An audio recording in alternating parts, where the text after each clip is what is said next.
Assalamualaikum warahmatullahi wabarakatuh. Perkenalkan, saya Afika dengan NIM 2522109 dari kelas PTIK 2C.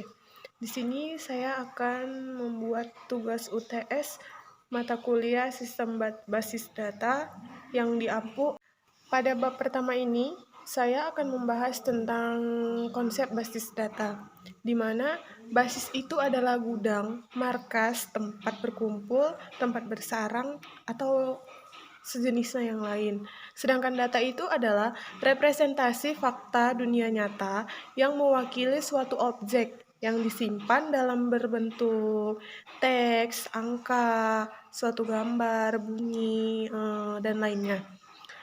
Basis data ini adalah kumpulan dari item data yang saling berhubungan satu dengan yang lainnya, diorganisasikan berdasarkan sebuah skema atau struktur tertentu yang digunakan untuk memanipulasi data dengan tujuan tertentu. Sistem basis data adalah sistem yang terdiri atas kumpulan tabel-tabel data yang saling berhubungan antara satu dengan yang lainnya, dan kumpulan program yang memungkinkan beberapa pemakai atau program lain itu mengakses dan memanipulasi tabel-tabel data tersebut. Sistem basis data ini memiliki beberapa komponen, yaitu perangkat keras atau hardware yang biasanya terdapat dalam sistem basis data adalah memori sekunder hard disk. Yang kedua ini ada sistem operasi atau operating system. Sistem operasi ini merupakan program yang mengaktifkan atau memfungsikan sistem komputer, mengendalikan seluruh sumber daya atau resource, dan melakukan operasi-operasi dalam komputer. Yang selanjutnya ada manajemen sistem atau DBMS. Pengolahan basis data secara fisik tidak dilakukan oleh pemakai secara langsung. Akan tetapi ditangani oleh sebuah perangkat lunak yang disebut DBMS yang menentukan bagaimana data-data itu disimpan, diubah, dan diambil kembali. Selanjutnya itu ada pemakai atau user. Pemakai atau user ini bagi pemakai dapat berinteraksi dengan basis data dan memanipulasi data dalam program yang ditulis dalam bahasa pemrograman. Tujuan dari basis data ini adalah mengatur atau mengorganisasikan data agar diperoleh kemudahan, ketepatan, kelancaran, kecepatan dalam pengambilan kembali data tersebut. Selanjutnya, tidak ada duplikasi data sehingga konsistensi data mudah dijaga. Lalu data terintegrasi. Lalu data tidak mudah terganggu pada program aplikasi sehingga pemeliharaan program aplikasi mudah dilakukan. Selanjutnya, data dapat dipakai secara bersama oleh beberapa pemakai. Dapat diterapkan standarisasi. Selanjutnya, informasi selalu mutakhir atau up to date, selalu terbaru. Untuk memenuhi kebutuhan konten informasi dari pengguna dan aplikasi-aplikasi tertentu. Selanjutnya, menyediakan struktur informasi yang alami dan mudah dipahami.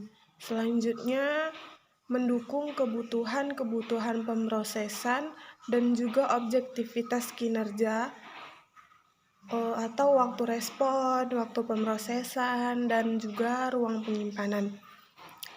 Selanjutnya ada manfaat basis data. Yang pertama itu ada kecepatan dan kemudahan atau speed.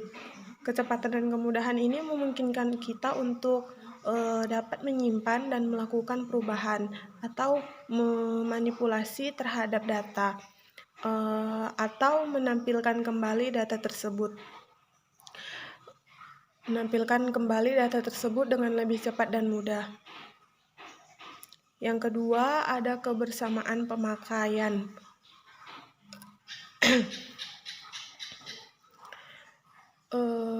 Pemakai basis data tidak terbatas. Pengisian data dapat dilakukan oleh beberapa orang dalam satu lokasi. Yang ketiga itu ada pemusatan kontrol data.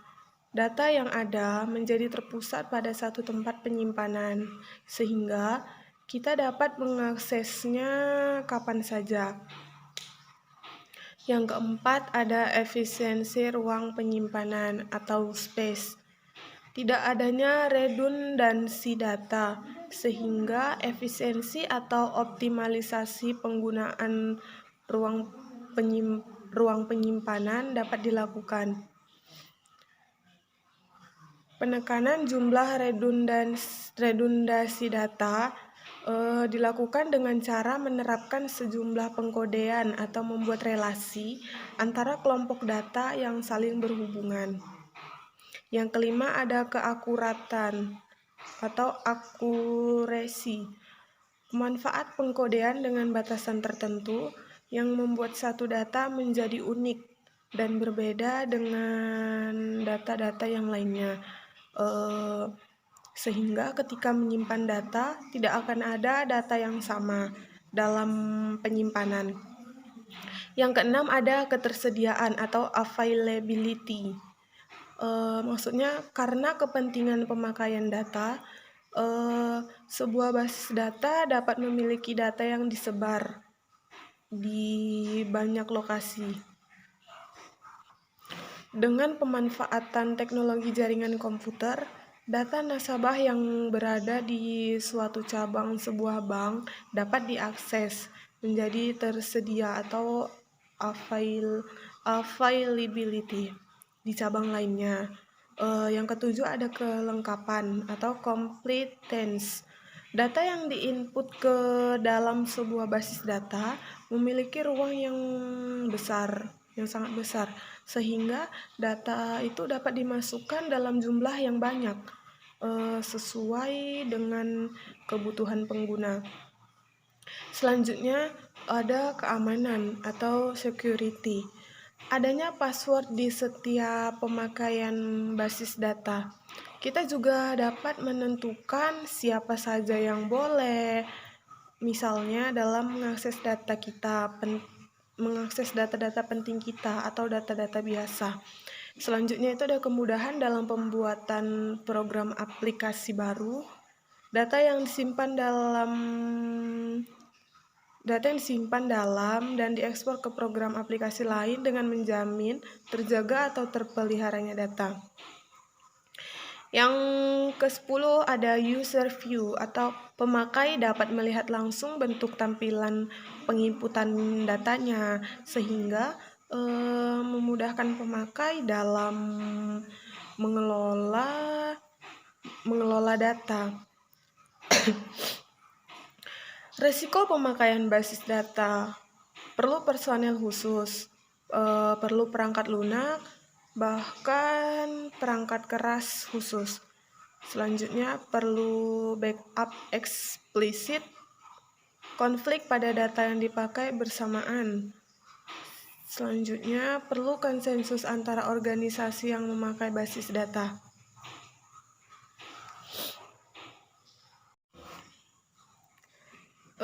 Database Management System. Materi selanjutnya nih, Database Management System atau DBMS. Itu adalah sistem pengorganisasian dan pengolahan database pada komputer. DBMS ini merupakan perangkat lunak yang bersifat general purpose yang memiliki fasilitas proses define, construct, dan manipulatif basis data untuk aplikasi yang bervariasi. Yang pertama ada define. Fungsinya yaitu untuk melakukan spesifikasi tipe data, struktur dan constraint data yang akan disimpan dalam basis data. Yang kedua itu ada construct. Fungsinya itu untuk melakukan proses penyimpanan data ke dalam beberapa media penyimpanan yang dikontrol DBMS. Yang ketiga ada manipulate atau manipulasi. Fungsinya untuk melakukan query atau memanggil data, update data, dan menghasilkan laporan yang berasal dari basis data. Perbedaan basis data dengan DBMS, jika basis data itu adalah data atau record dari data-data, sedangkan DBMS itu ialah aplikasi untuk mengelola data atau merecord data tersebut, dan juga untuk menambahkan data, menghapus, mengubah, dan menampilkan database itu sendiri. Pemilihan database ditentukan oleh beberapa faktor. Di antaranya yang pertama itu ada faktor teknis, faktor ekonomi, dan faktor politik organisasi. Tipe-tipe file yang digunakan dalam DBMS. Yang pertama itu ada file induk atau master file. Ini juga terbagi dua.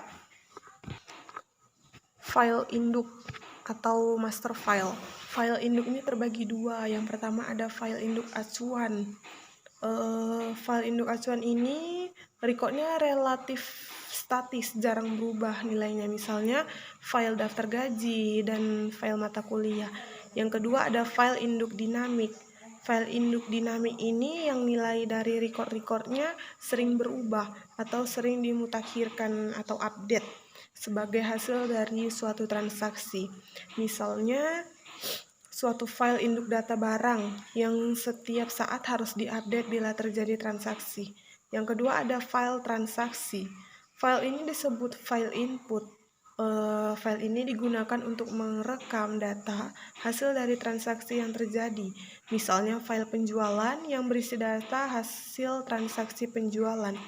Yang ketiga ada file laporan. File ini disebut output file, yaitu file yang berisi informasi yang akan ditampilkan. Yang keempat ada file sejarah. File ini disebut file arsip. File ini merupakan file yang berisi data masa lalu yang sudah tidak aktif lagi, tetapi masih disimpan sebagai arsip. Yang kelima itu ada file pelindung atau backup file. File ini merupakan salinan dari file-file yang masih aktif di dalam database pada suatu saat tertentu. File ini digunakan sebagai pelindung atau cadangan bila file database yang aktif mengalami kerusakan atau hilang dan semacamnya. Selanjutnya kita masuk ke bab 2, yaitu menjelaskan tentang basis data relasional. Apa itu basis data relasional? Basis data relasional itu merupakan suatu cara untuk mengelola data secara fisik ke dalam memori. Basis data relasional ini menggunakan tabel 2 dimensi yang terdiri atas baris dan juga kolom untuk memberi gambaran sebuah berkas data. Untuk menerapkan sebuah basis data yang terdiri atas sejumlah tabel yang saling berhubungan, dibutuhkan perangkat lunak atau software yang khusus. Keunggulan basis data relasional. Yang pertama, bentuknya sederhana. Yang kedua, mudah untuk melakukan berbagai operasi data. Selanjutnya ada istilah-istilah dalam basis data relasional. Yang pertama, relasi sebuah tabel yang terdiri dari beberapa kolom dan beberapa baris. Yang kedua, atribut. Atribut ini adalah kolom pada sebuah relasi. Yang ketiga ada tuple, baris pada sebuah relasi. Yang keempat, ada domain, kumpulan nilai yang valid untuk satu atau lebih atribut. Yang kelima ada derajat, jumlah atribut dalam sebuah relasi. Yang keenam ada cardinality. Relational case. Key. Ada beberapa macam relational key. Di antaranya super key adalah sebuah atau sekumpulan atribut yang secara unik mengidentifikasi sebuah baris dalam tabel relasi. Yang kedua ada kandidat key, adalah relasi yang mungkin mempunyai lebih dari satu key, masing-masing disebut. Yang ketiga ada primary key, adalah kandidat yang dipilih sebagai pengidentifikasian unik sebuah tabel relasi.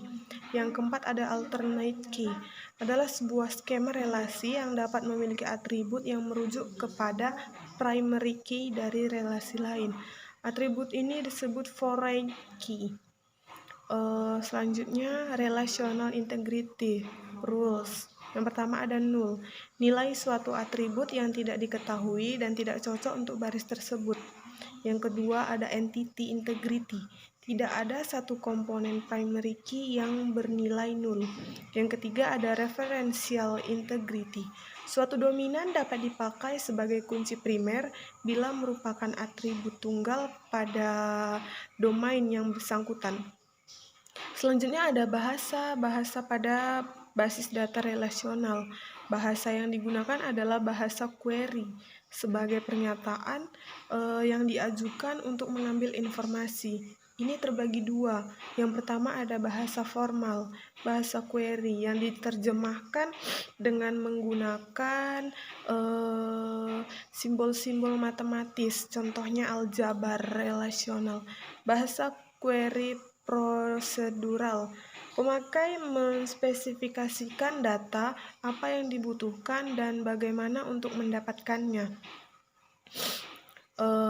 Yang kedua ada kalkulus relasional, bahasa query non-prosedural. Pemakai menspesifikasikan data, apa yang dibutuhkan tanpa menspesifikasikan bagaimana caranya untuk mendapatkannya. Kalkulus relasional terbagi dua. Yang pertama kalkulus relasional tuple, kalkulus relasional domain. Yang kedua ada bahasa komersial, bahasa query yang dirancang sendiri oleh programmer menjadi suatu program aplikasi agar pemakainya lebih mudah menggunakannya atau user friendly. Contohnya Quell berbasis pada bahasa kalkulus relasional. Yang kedua ada QBA berbasis pada bahasa kalkulus relasional. Yang ketiga ada SQL berbasis pada bahasa kalkulus relasional dan aljabar relasional. Selanjutnya ada normalisasi.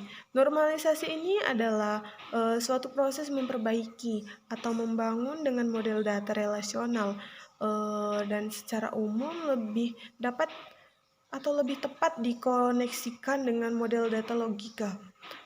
Proses normalisasi adalah proses pengelompokan data elemen menjadi tabel-tabel yang menunjukkan entiti dari sebuah relasinya. Pada proses normalisasi dilakukan pengujian pada beberapa kondisi, apakah ada kesulitan pada saat menambah atau menyisipkan, menghapus, mengubah, dan juga mengakses pada suatu basis data. Bila terdapat kesulitan pada pengujian tersebut, maka perlu dipecahkan relasi pada beberapa tabel lagi, atau dengan kata lain, perancangan basis data belum optimal. Tujuan dari normalisasi ini ada beberapa tujuannya. Yang pertama untuk menghilangkan kerangkapan data. Yang kedua untuk mengurangi kompleksitas. Yang ketiga untuk mempermudah pemodifikasian data. Proses normalisasi ada dua langkah. Yang pertama itu datanya diuraikan dalam bentuk tabel, selanjutnya dianalisis berdasarkan persyaratan-persyaratan tertentu ke beberapa tingkat. Yang kedua ini, apabila tabel yang diuji belum memenuhi persyaratan tertentu, maka tabel tersebut perlu dipecah menjadi beberapa tabel yang lebih sederhana lagi, sampai memenuhi bentuk yang lebih optimal atau lebih spesifik. Selanjutnya kita masuk pada bab 3, yaitu siklus hidup perancangan basis data. Perencanaan database atau database planning ini terdapat 3 hal pokok yang berkaitan dengan strategi sistem informasi, yaitu yang pertama ada identifikasi rencana dan juga sarana atau goals dari enterprise, termasuk mengenai sistem informasi yang dibutuhkan. Yang kedua ada evaluasi sistem informasi yang ada untuk menetapkan kelebihan dan kekurangan yang dimiliki. Yang ketiga ada penaksiran kesempatan IT yang mungkin memberikan keuntungan kompetitif. Metodologi untuk mengatasi hal tersebut di atas yaitu yang pertama database planning, mission statement.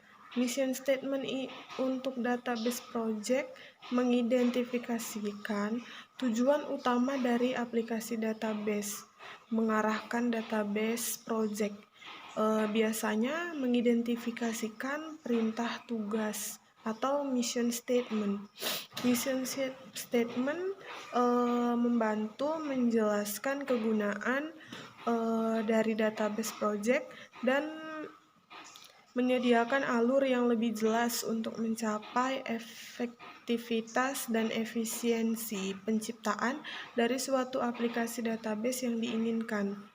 Selanjutnya itu ada database planning, mission objective. Ketika mission statement telah didefinisikan, maka mission objective didefinisikan. Setiap objektif atau tujuan itu harus mengidentifikasikan tugas khusus yang didukung oleh database. Dapat juga disertai dengan beberapa informasi tambahan yang menspesifikasikan pekerjaan yang harus diselesaikan, sumber daya yang digunakan, dan biaya untuk membayar kesemuanya itu. Database planning juga harus menyertakan pengembangan standar-standar yang menentukan. Yang pertama ada bagaimana data akan dikumpulkan. Yang kedua itu ada bagaimana menspesifikasikan format atau bentuk data. Yang ketiga, dokumentasi penting apakah yang akan diperlukan. Yang keempat, bagaimana desain dan implementasi itu harus dilakukan. Definisi sistem menjelaskan tentang batasan-batasan dan cakupan dari aplikasi database dan sudut pandang user atau user view yang utama.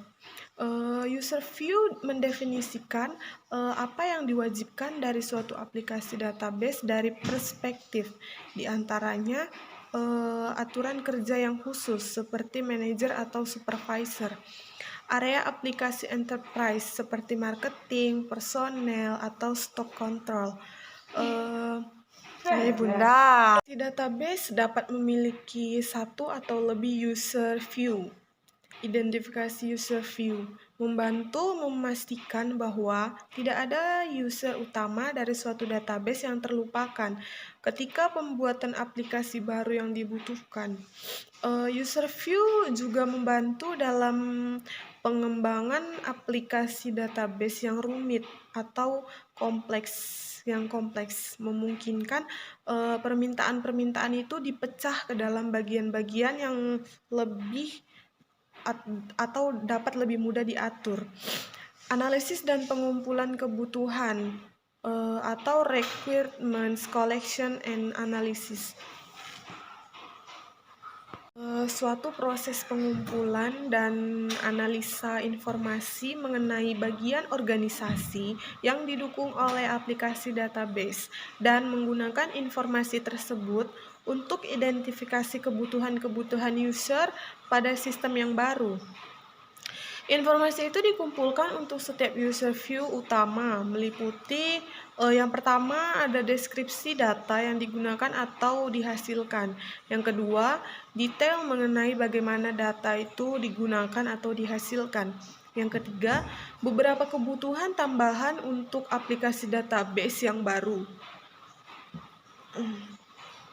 Aktivitas penting lainnya adalah menentukan bagaimana cara mengatur aplikasi database dengan multiple user file. Ada 3 pendekatan, yaitu centralized approach, View integrates approach dan combination of both approach. Pendekatan terpusat atau centralized approach. Satu, kebutuhan untuk setiap user view digabungkan menjadi sekumpulan kebutuhan. Dua, sebuah global data model dibuat berdasarkan atas penggabungan kebutuhan, di mana mempresentasikan seluruh user view. Pendekatan integrasi view atau view integration approach. Yang pertama itu ada kebutuhan untuk setiap user view digunakan untuk membangun model data yang terpisah dan untuk mempresentasikan user view tersebut. Hasil dari model data tersebut nantinya digabungkan dalam tahapan desain database. Yang kedua, model data yang mempresentasikan user view tunggal disebut local data model dan tersusun atas diagram-diagram dan dokumentasi yang secara formal menggambarkan kebutuhan dari user view khusus terhadap database. Yang ketiga, kemudian local data model nanti digabungkan untuk menghasilkan global data model yang mempresentasikan seluruh user view untuk database. Database design merupakan suatu proses pembuatan sebuah desain database yang akan mendukung tujuan dan operasi suatu enterprise. Tujuan utamanya yaitu yang pertama, mempresentasikan data dan relationship antar data yang dibutuhkan oleh seluruh area aplikasi utama dan user group. Yang kedua, menyediakan model data yang mendukung segala transaksi yang diperlukan pada data. Yang ketiga, menspesifikasikan desain minimal secara tepat disusun untuk memenuhi kebutuhan performa yang ditetapkan pada sistem, misalnya waktu respon. Selanjutnya pendekatan dalam desain database. Yang pertama ada top down. Diawali dengan pembentukan model data yang berisi beberapa entitas, high level dan relationship. Yang kemudian menggunakan pendekatan top down secara berturut-turut untuk mengidentifikasikan entitas tower level, relationship, dan atribut lainnya. Yang kedua ada bottom up. Dimulai dari atribut dasar yaitu sifat-sifat entitas dan relationship. Dengan analisis dari penggabungan antar atribut yang dikelompokkan ke dalam suatu relasi yang mempresentasikan tipe dari entitas dan relationship antar entitas. Yang ketiga ada inside out.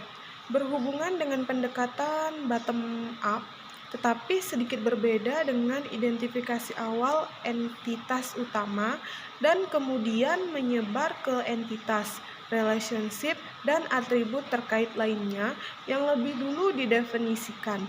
Yang keempat ada mix, menggunakan pendekatan bottom up dan top down untuk bagian yang berbeda sebelum pada akhirnya digabungkan. Kegunaan utama dari data modeling meliputi yang pertama yaitu untuk membantu dalam memahami arti semantik dari sebuah data.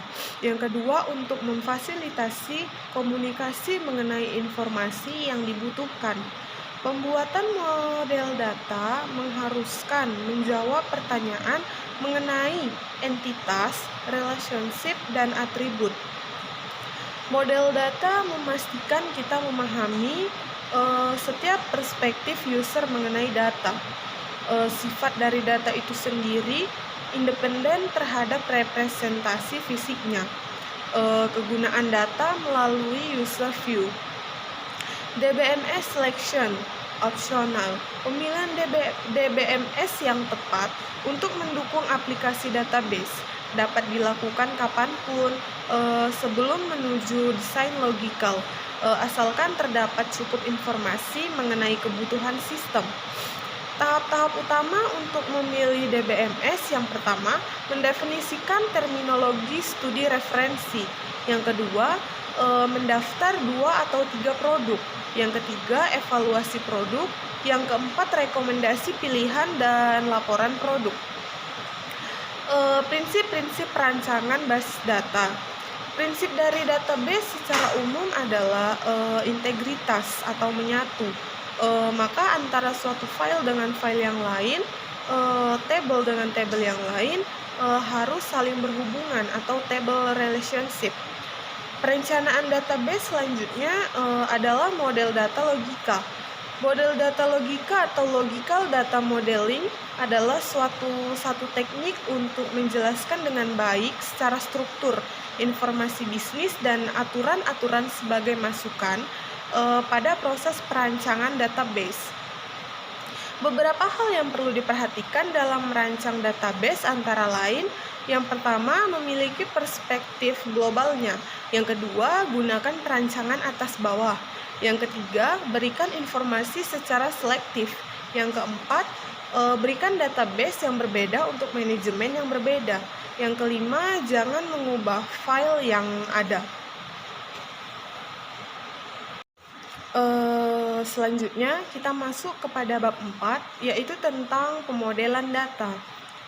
Pemodelan data adalah sekumpulan konsep yang digunakan untuk menjelaskan struktur dari basis data atau database struktur dan memberikan gambaran tingkat-tingkat abstraksi data.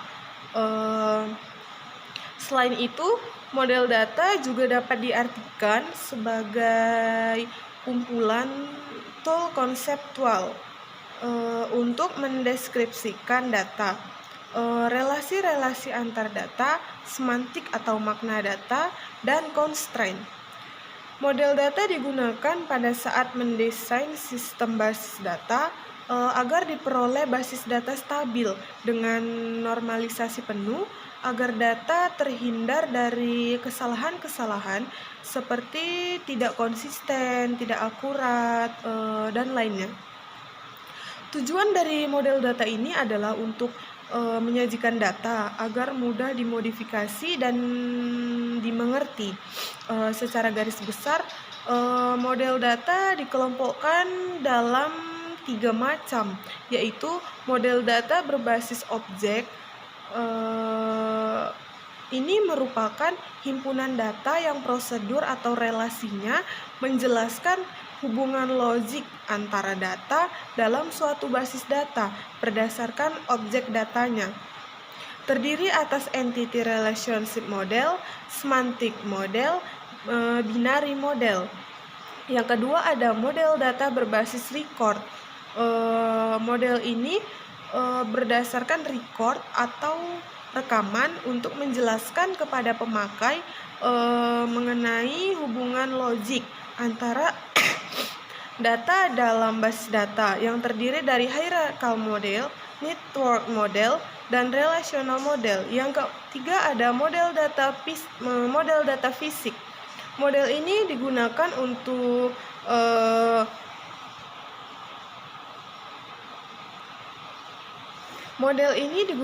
untuk menguraikan data dan tingkat internal atau menjelaskan kepada pemakai bagaimana data-data dalam sistem basis data itu disimpan dalam media penyimpanan secara fisik.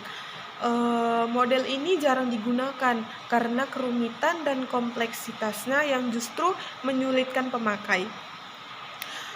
Model ini terdiri dari satu univing model, yang kedua frame memory, terdiri dari 2 itu. Entity relational model, pada hakikatnya perwujudan dari model relasional dalam bentuk diagram, yaitu ER diagram, yang fungsinya untuk menggambarkan relasi dari 2 file atau 2 tabel yang dapat digolongkan dalam 3 macam bentuk relasi, yaitu satu-satu, satu banyak, dan banyak-banyak. Penggambaran ini akan membantu analisis sistem dalam melakukan perancangan proses yang nantinya akan dituangkan dalam bentuk baris-baris program. Yang pertama, Domain data disebut juga sebagai himpunan entitas, diwakili oleh diagram kotak. Yang kedua, field data atau atribut, diwakili oleh diagram lingkaran atau elips. Yang ketiga, ada hubungan atau relasi antar domain, diwakili oleh jajaran genjang. Konsep dasar ER modeling ini model relasi entity didasarkan pada persepsi dunia nyata yang terdiri dari himpunan objek dasar yang disebut entity dan relasi antar entity. Entity adalah objek yang dapat didefinisikan secara unik. Entity dikarakterisasi dan dipresentasi dengan suatu gugus atribut. Sekelompok entity yang memiliki karakterisasi entity disebut dengan entity set, di mana setiap entity dari kelompok tersebut disebut member of set. Setiap atribut terdapat suatu himpunan nilai yang dapat diberikan pada atribut-atribut tersebut yang dikatakan sebagai domain dari suatu atribut.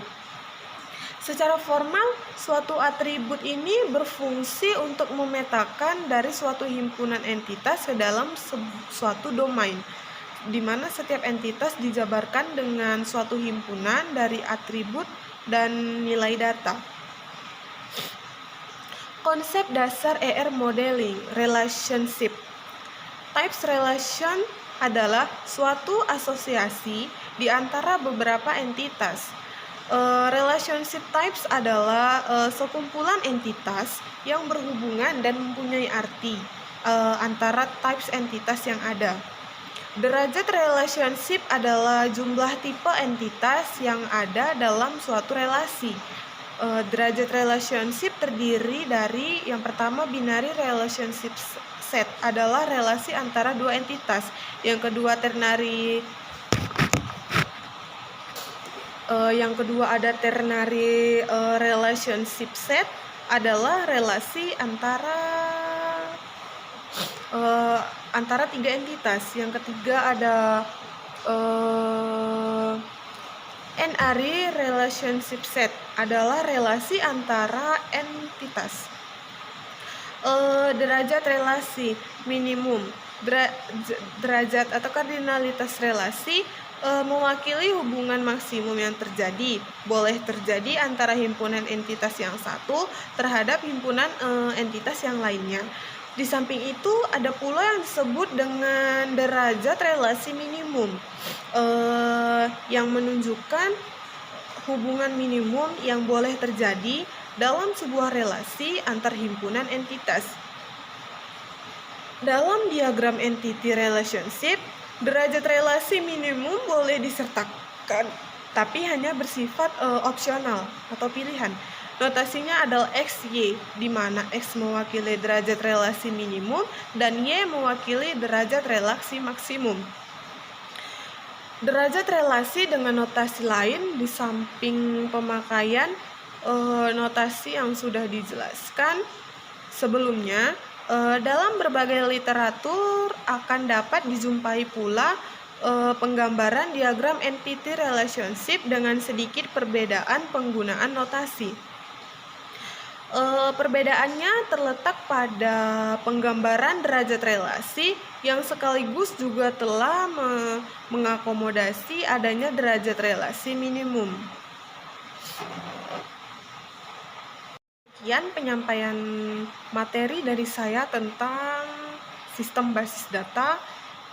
Lebih kurangnya saya mohon maaf.